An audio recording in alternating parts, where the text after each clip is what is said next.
नमस्कार। मैं सिद्धार्थ कुमार पांडे, स्नातकोत्तर शिक्षक, केंद्रीय विद्यालय नारंगी। आज मैं आप सभी का राजभाषा हिंदी कार्यशाला में स्वागत करता हूं, अभिनंदन करता हूं। आज हम लोग राजभाषा हिंदी की संवैधानिक स्थिति और उसका कार्यान्वयन इस संबंध में चर्चा करेंगे। राजभाषा की नीति और कानूनी प्रावधान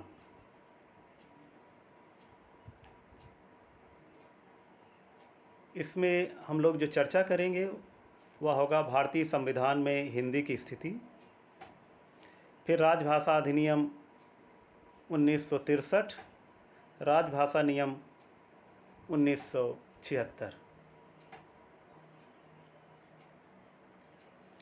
संविधान में राजभाषा, भारतीय संविधान में राजभाषा हिंदी को किस प्रकार व्याख्यायित किया गया है, सबसे पहले हम लोग इसकी चर्चा करेंगे। अनुच्छेद 343, जिसके अंतर्गत यह प्रावधान किया गया है कि संघ की राजभाषा हिंदी और लिपि देवनागरी होगी। शासकीय प्रयोगों के लिए प्रयुक्त अंकों का स्वरूप भारतीय अंकों का अंतर्राष्ट्रीय स्वरूप होगा। कहने का मतलब जो भारतीय अंक हैं देवनागरी में जो लिखे जाते हैं उसी का अंतर्राष्ट्रीय स्वरूप, जिसे कि बहुत सारे लोग अंग्रेजी के अंक बोलते हैं, वही मान्य है। आप देख रहे हैं देवनागरी अंक के अंकों का प्रयोग। इसमें भारत के राष्ट्रपति के 1952 के एक आदेश के अनुसार शासकीय प्रयोजनों के लिए राज्यों के राज्यपाल, उच्चतम न्यायालय व अन्य न्यायालयों के न्यायाधीश देवनागरी अंकों का प्रयोग कर सकते हैं। यह 3 संस्थाओं के लिए या व्यक्तियों के लिए देवनागरी के अंकों का प्रयोग मान्य है। बाकी लोगों के लिए देवनागरी अंकों का प्रयोग मान्य नहीं है, बल्कि इन देवनागरी अंकों का जो अंतर्राष्ट्रीय स्वरूप है उसका प्रयोग होना चाहिए। अनुच्छेद 344 कहता है कि 26 जनवरी 1950 जिस दिन भारतीय संविधान लागू हुआ, उसके 5 वर्ष के बाद राजभाषा आयोग का गठन किया जाएगा। 345 के अंतर्गत कहा गया है कि राज्य में प्रयुक्त होने वाली किसी एक या अनेक भाषाओं या हिंदी को राज्य अपनी राजभाषा चुन सकते हैं। अनुच्छेद 346 में कहा गया है कि एक राज्य और दूसरे राज्य के बीच में अथवा संघ और राज्य के बीच संवाद के लिए प्रयुक्त भाषा वह होगी जो उस समय केंद्र द्वारा प्रयोग के लिए अधिकृत है। जबकि आर्टिकल 347 में कहा गया है कि अल्पसंख्यकों की भाषा को मान्यता मिलनी चाहिए।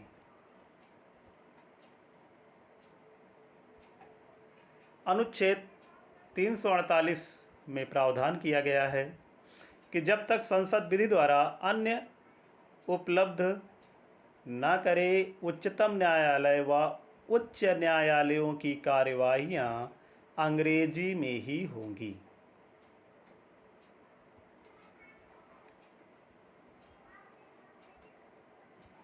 जबकि अनुच्छेद 349 कहता है कि अनुच्छेद 348 में वर्णित कार्यों के लिए प्रयोग की जाने वाली भाषा के संबंध में विधेयक या संशोधन राष्ट्रपति के अनुमति से ही हो सकता है।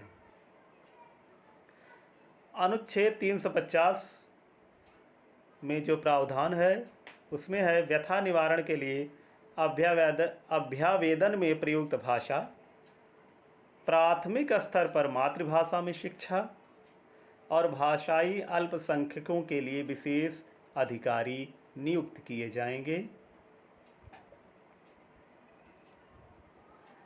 अनुच्छेद 351 में कहा गया है कि संघ का यह दायित्व होगा कि वह हिंदी भाषा का प्रसार बढ़ाए, उसका विकास करे, ताकि वह भारत की सामासिक संस्कृति के सभी तत्वों की अभिव्यक्ति का माध्यम बन सके। कहने का मतलब 351 में ये प्रावधान किया गया है कि हिंदी का प्रचार प्रसार किया जाए, ताकि भारत की जो संस्कृति है, भारत के जो सोच है, उसको इसके माध्यम से प्रदर्शित किया जा सके। जिन कार्यों में अंग्रेजी का प्रयोग पहले से हो रहा है, वहाँ संविधान के प्रारंभ से 15 वर्ष की अवधि तक अंग्रेजी का प्रयोग होता रहेगा। कहने का मतलब 1950 में भारत का संविधान लागू हुआ, यानी 1965 तक हिंदी के साथ साथ अंग्रेजी का प्रयोग अनवरत रूप से होता रहेगा।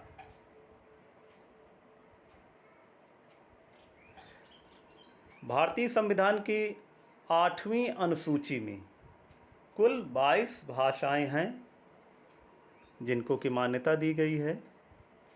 वह है असमीज, उड़िया, उर्दू, कन्नड़, कश्मीरी, गुजराती, तमिल, तेलुगु। इसके अलावा पंजाबी, बांग्ला, मराठी, मलयालम, संस्कृत, सिंधी, हिंदी, कोंकणी, नेपाली, मणिपुरी, मैथिली, बोडो, संथाली और डोगरी।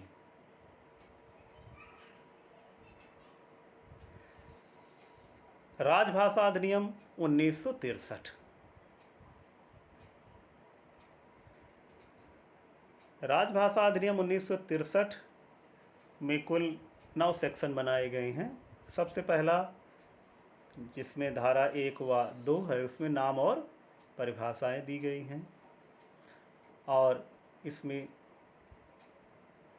धारा 3(1) जिसमें कहा गया है कि हिंदी के अलावा अंग्रेजी भाषा का 15 वर्ष की कालावधि के बाद भी बने रहना, अर्थात 1965 तक हिंदी के साथ अंग्रेजी का प्रयोग हो सकता था, लेकिन जब देखा गया कि 1965 तक भी ये काम पूरा नहीं हो पाया, तब इसे आगे भी बढ़ा दिया गया।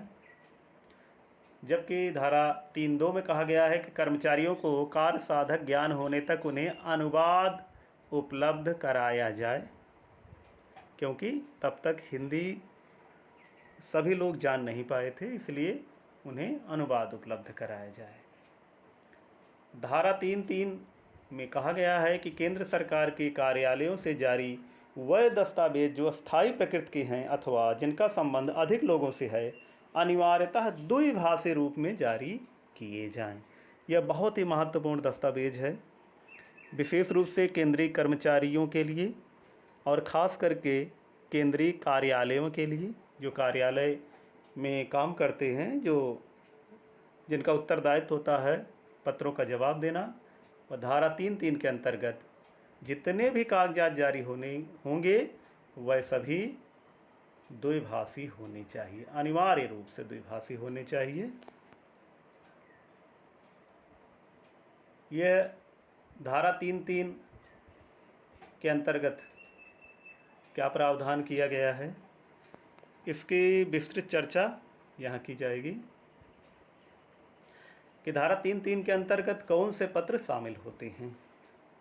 पहला है सामान्य आदेश, जिसमें सभी परिपत्र, सभी सर्कुलर शामिल हैं। प्रशासनिक या वार्षिक रिपोर्ट, संकल्प,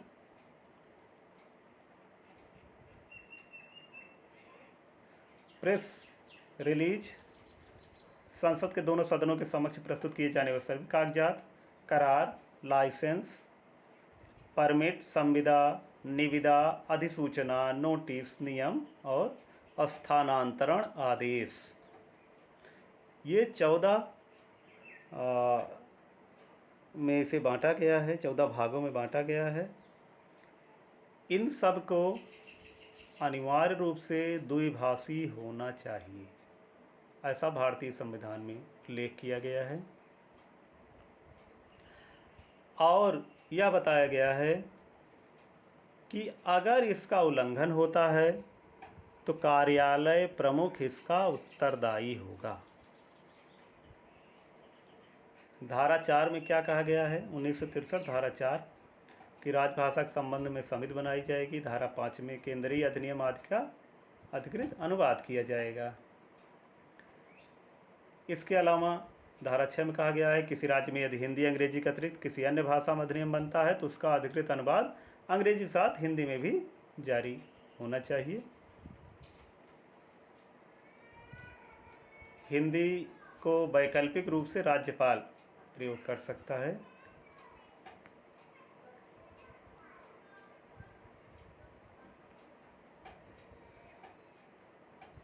आप देख रहे हैं कि धारा 9 में कहा गया था कि 6 और 7 जम्मू कश्मीर पर लागू नहीं होगा, लेकिन अब यह स्वतः निरस्त हो चुकी है।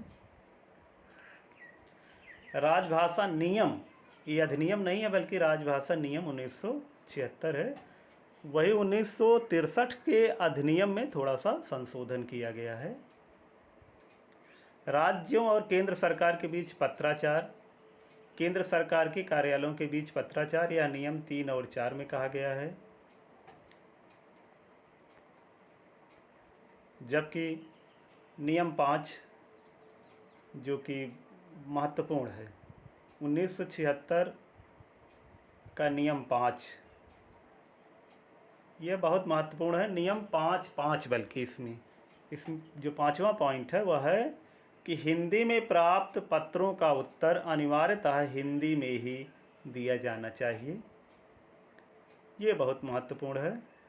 और एक बार फिर से नियम 6 में यह उल्लेख किया गया है कि धारा 3(3) जिसकी की चर्चा पहले की जा चुकी है, वो जितने भी दस्तावेज जो कि द्विभाषीकरण किया जाना आवश्यक है, उसमें यह निश्चित किया गया है कि जो भी हस्ताक्षर करता है अर्थात कार्यालय का प्रमुख पूर्ण रूप से जिम्मेदार होगा कि वह सारे पत्र, वह सारे आदेश द्विभाषी होने चाहिए।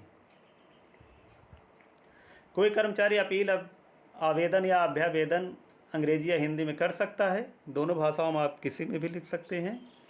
हिंदी में लिखे या हस्ताक्षर की आवेदन का उत्तर हिंदी में ही दिया जाना चाहिए, क्योंकि ऐसी मान्यता है कि उसका जो मजमून है या उसकी जो विषय वस्तु है वह किसी से भी लिखा सकता है कोई भी व्यक्ति, लेकिन हस्ताक्षर किसी भी पत्र में होना आवश्यक है। और अगर वह हस्ताक्षर हिंदी में करता है तो यह माना जाएगा कि वह व्यक्ति हिंदी जानता है या हिंदी में उत्तर चाहता है, इसलिए ऐसे पत्रों का जवाब हिंदी में देना चाहिए, यह नियम 7 कहता है। हिंदी में टिप्पणी का जो लक्ष्य रखा गया है वह आप देख सकते हैं कि का क्षेत्र के लिए 75%, खा के 50% और गा क्षेत्र के लिए 30% है। खा गा क्षेत्र क्या है इसकी चर्चा हम लोग आगे करेंगे। हिंदी में प्रवीण किसे कहा जाता है इसकी चर्चा हम लोग यहाँ पर कर लेते हैं कि मैट्रिक या उच्चतर परीक्षा हिंदी माध्यम से जिन्होंने उत्तीर्ण की है वह हिंदी में प्रवीण माने जाएंगे, या स्नातक या समकक्ष परीक्षा में हिंदी एक वैकल्पिक विषय रहा हो, ऑप्शनल सब्जेक्ट रहा हो, अथवा एक निश्चित प्रारूप में इस आशय की घोषणा कर दें, अर्थात जो प्रारूप बना हुआ है कि हाँ मैं प्रमाणित करता हूँ कि मैं हिंदी में प्रवीण हूँ, तो उन्हें भी प्रवीण मान लिया जाएगा। इसके अलावा नियम 10 कहता है कि हिंदी का कार्य साधक ज्ञान होना जरूरी है, और हिंदी का कार्य साधक ज्ञान के लिए क्या नियम है कि यदि कोई मैट्रिक या उच्चतर परीक्षा हिंदी विषय के साथ उत्तीर्ण की है तो हिंदी कार्य साधक ज्ञान उसे प्राप्त है, ऐसा मान लिया जाएगा।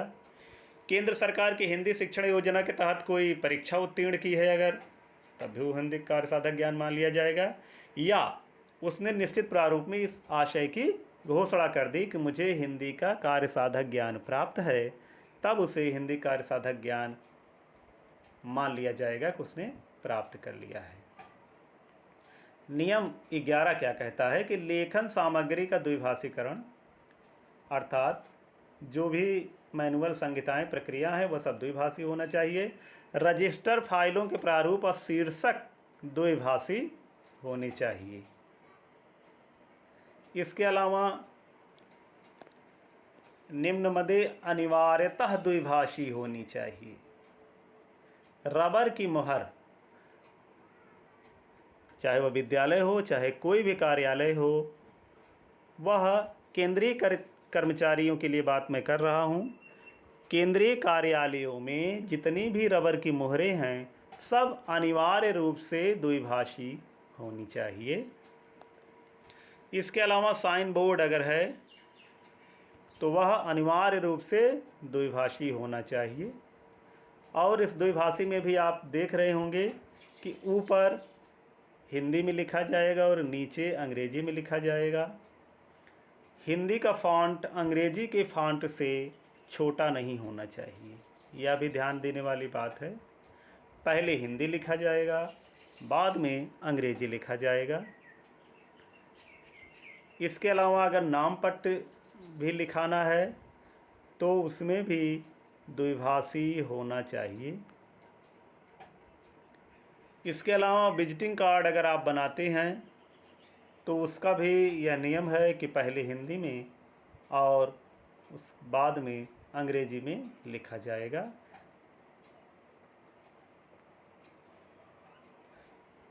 इसके अलावा बैनर, निमंत्रण पत्र, शुभकामना पत्र, चार्ट, नक्शे, रजिस्टर, सभी फॉर्म, सभी लेटर हेड द्विभाषी होने चाहिए। और नियम 12 कहता है किसको रिस्पॉन्सिबिलिटी दी जाए।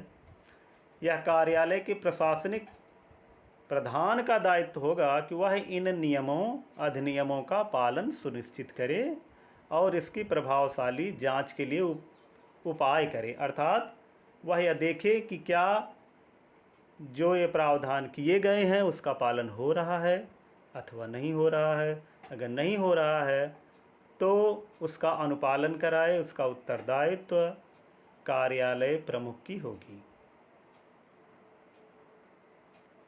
का, खाय और गा क्षेत्र में जो बंटवारा किया गया है उसमें आप देखते हैं कि का क्षेत्र के अंतर्गत बिहार, हरियाणा, हिमाचल प्रदेश, छत्तीसगढ़, मध्य प्रदेश, राजस्थान, उत्तर प्रदेश, झारखंड, उत्तराखंड, दिल्ली, अंडमान व निकोबार द्वीप समूह को रखा गया है। 13 राज्य हैं ऐसे। जबकि ख क्षेत्र के अंतर्गत गुजरात, महाराष्ट्र, पंजाब, चंडीगढ़, दमन एवं दीव, दादरा व नगर हवेली, यह 6 राज्य और केंद्र शासित प्रदेश इसमें मिलाकर के रखे गए हैं। इसके अलावा ग क्षेत्र के अंतर्गत वह क्षेत्र आते हैं जो इन दोनों में जिनका नाम नहीं है, अर्थात से समस्त राज्य जिनकी राज्य भाषा या सह राज्य भाषा हिंदी नहीं है वह सभी ग क्षेत्र के अंतर्गत आएंगे। हिंदी पत्राचार का जो लक्ष्य रखा गया है वह है का क्षेत्र से अगर का क्षेत्र में भेजा जाना है तो 100%, खा क्षेत्र को 90 और गा क्षेत्र को 55%।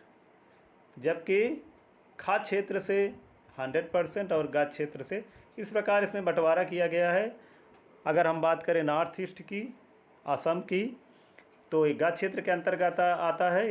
इसलिए इसमें 55% पत्राचार्य हिंदी में होना चाहिए, अर्थात कम से कम 55% पत्राचार्य जो है वह हिंदी में होना चाहिए।